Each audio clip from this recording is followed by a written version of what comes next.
আসসালামু আলাইকুম দর্শক ভাই, কেমন আছেন? আশা করি ভালো আছেন।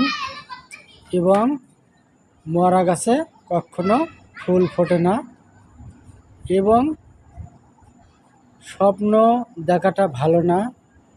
স্বপ্ন বাস্তবতা করতে হলে যারা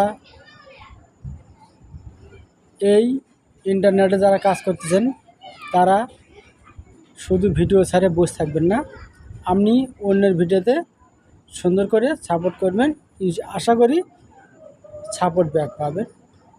আর যদি কারো ভিডিওতে আপনি যদি সাপোর্ট না করে, কেউ কিন্তু আপনাকে কিন্তু সাপোর্ট করবে না, এটা কিন্তু বুঝতে পারছেন। এবং সেই সাথে কোনো ভাই যদি আপনাকে কমেন্ট করে, তো ওই কমেন্ট ধরে ইনশাআল্লাহ ধরে ওনার আর একটা আইডিতে বেশ সুন্দর গঠনমূলক একটা সাপোর্ট করে দিয়ে দেবেন। এবং যে ভাই আরেকজনের ভিডিওতে সাপোর্ট করবে, সুন্দর করে ভিডিওটা সাপোর্ট করে দিয়ে সুন্দর করে বলবা যে ভাইয়া আমি ফুল সাপোর্ট করে দিয়েছি। আশা করি আপনারও ভালো লাগবে, ওনারও ভালো লাগবে। তো ভাই কথাগুলো যদি ভালো লাগে একটু চেয়ে দেখবেন। ভালো থাকবেন।